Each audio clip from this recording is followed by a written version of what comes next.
Don't forget to subscribe to new stories every day. I never imagined I'd find myself writing these words. My name is Olivia Carter, and I'm a mother of two, married for 12 years to a wonderful man, Daniel. Our marriage was, by all appearances, the epitome of stability. Warm family dinners, weekend outings with our children, and a home filled with laughter and shared dreams. We built our lives slowly and carefully in our suburban haven near Chicago, Illinois, yet beneath the surface of our seemingly perfect union, I felt a restlessness I couldn't quite shake. It wasn't that I loved Daniel any less, far from it. He was kind, dependable, and loving. But somewhere along the line, a spark of excitement faded. I began to feel that the magic we once had was slipping away, replaced by a monotonous routine of work, kids, and endless chores. I tried to ignore it, believing that love in its deeper form would always endure. But loneliness crept in, and I started longing for something I couldn't name, until I met him. The beginning of the unexpected. It was a crisp autumn morning when I first noticed him. I had signed up for a new fitness class at our local gym, hoping to regain some energy and perhaps a sense of renewal. That's when I met Michael, a charismatic fitness instructor with a smile that could light up a room and eyes that seemed to understand every unspoken word. Michael was, of course, married, a fact that gave me pause, but the connection between us was undeniable. After class, as I was gathering my things, Michael approached me. "Michael, Olivia, you did amazing today. You're one of the most dedicated people I've seen in this class." Olivia, blushing. "Thank you, Michael. That means a lot coming from you." I remember how my heart fluttered in that moment, a spark of something new and exhilarating that I hadn't felt in years. Over the next few weeks, I began to attend his classes more frequently. Every session, I looked forward to his encouraging words and the gentle way he corrected my posture. It wasn't long before our friendly exchanges grew into something more intimate. One rainy afternoon, after a particularly intense workout, Michael asked me if I'd like to grab a coffee. I hesitated, knowing this was a dangerous path, but the promise of a brief escape from my everyday life was too alluring. "Michael, there's a little coffee shop around the corner that has the best hot chocolate. How about we go there after class?" "Olivia, I'd like that." That coffee meeting felt like stepping into a secret world. We talked about everything, our favorite books, travel adventures, even the little disappointments of daily life. His eyes held a kind of warmth that made me forget, if only for a moment, the responsibilities waiting for me at home. Soon our coffee dates became more frequent. We exchanged texts that began innocently enough. "Michael," text message, "Hey Olivia, thinking of you. Hope you're crushing it at work today." Olivia, replying, "Thanks, Michael. Your class gave me an extra boost this morning." I justified it to myself as harmless camaraderie, a spark of connection in a routine life.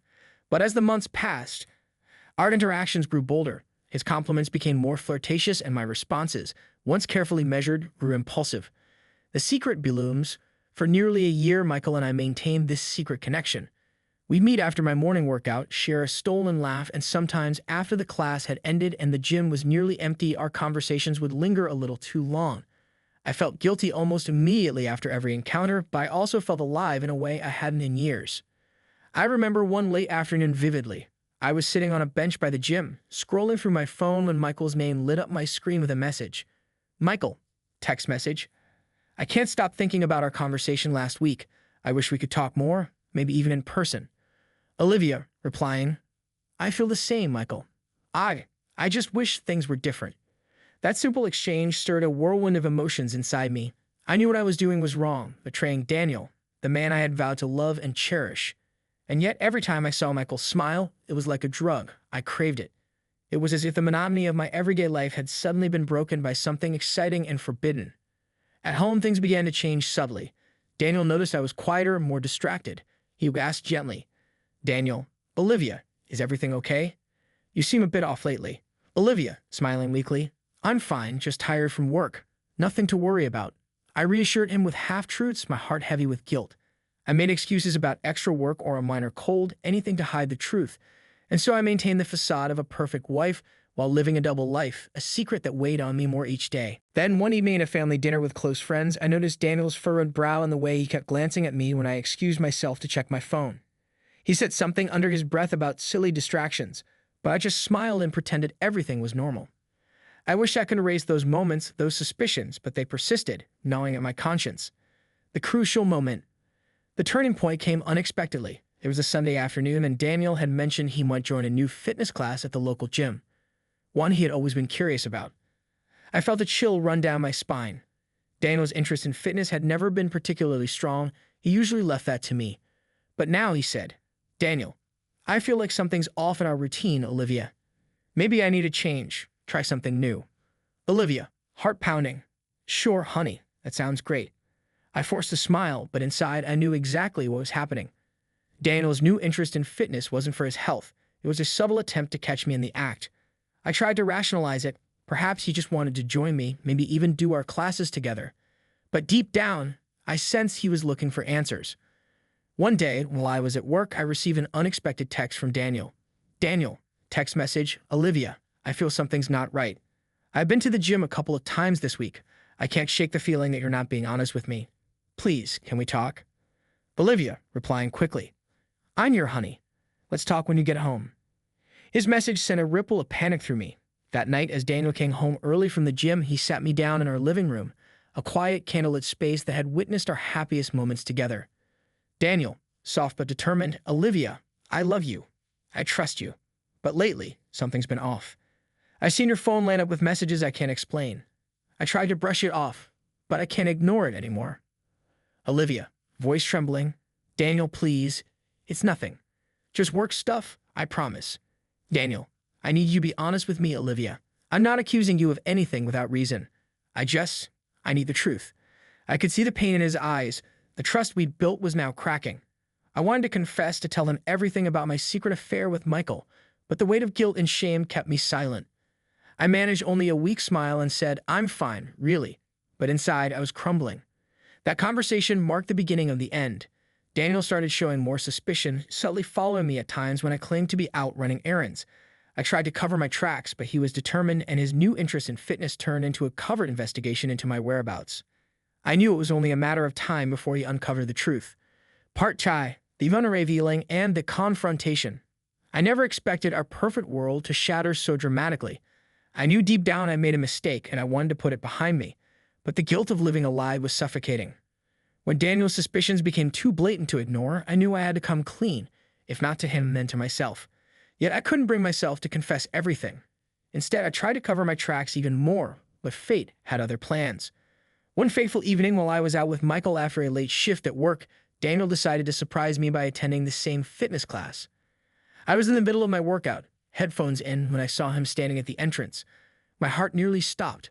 I froze, sweat mingling with tears of guilt as I realized he had followed me.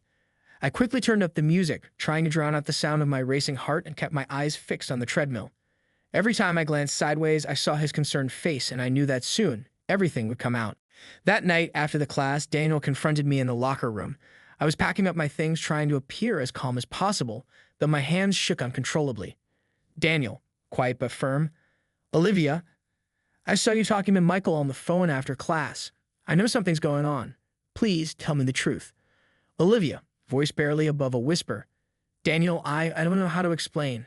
It's complicated. Daniel, taking a deep breath.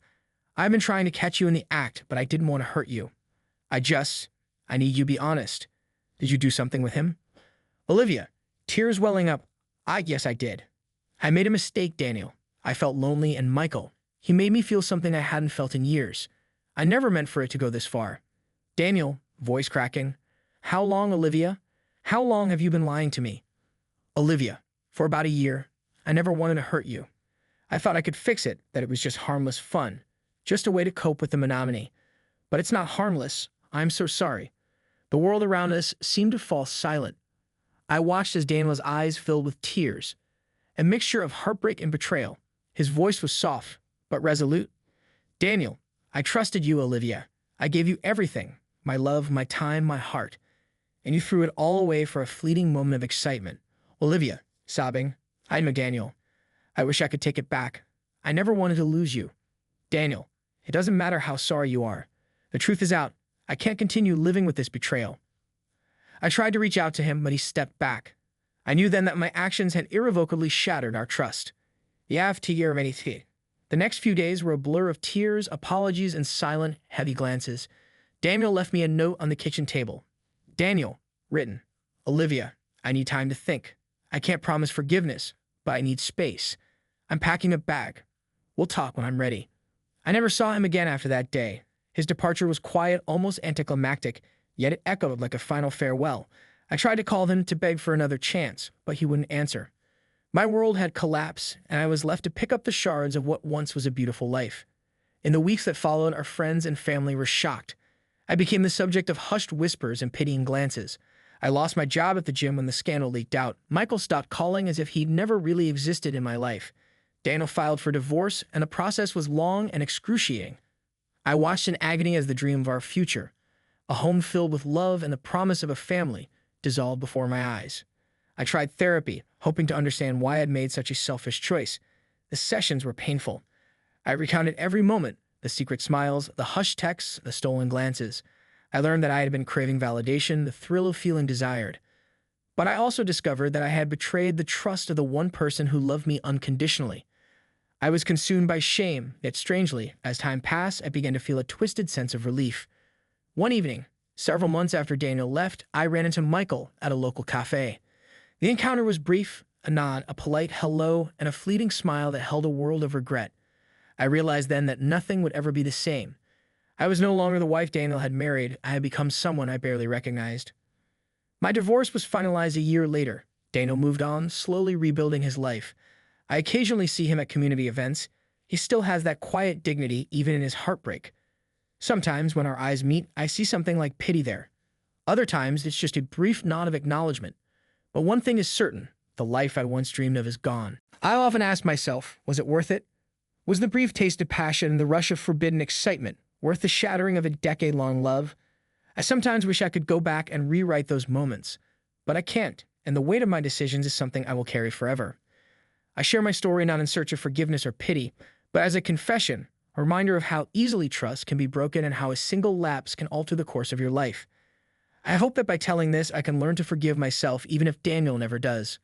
I want to believe that there's a path to redemption and that I can someday rebuild the fragments of who I once was into something more honest, more resilient. So here I am sitting in the quiet solitude of my new apartment, reflecting on what I've lost and what I must now endure. I still see flashes of what could have been. The gentle mornings with Daniel, the shared dreams, the promise of a simple, loving life. But those memories now serve as a painful reminder of my betrayal, a betrayal that changed everything. In the end, I know I must live with the consequences of my actions. I must learn to live with the knowledge that, in a moment of weakness, I sacrificed everything for a fleeting moment of desire. And maybe, just maybe, one day I will find a way to make peace with that truth. Until then, I move forward, haunted by the echoes of a life I'd once cherished, and determined to rebuild, no matter how long it takes. This is my story, my confession. I share it in the hope that someone somewhere might learn from my mistakes. Trust is a delicate thing, and once it's shattered, it may never be the same. I wish I could undo what I've done, but I must live with the choices I made. And as I look in the mirror now, I see a woman scared by her own desire, trying to forge a new path from the ruins of a broken promise.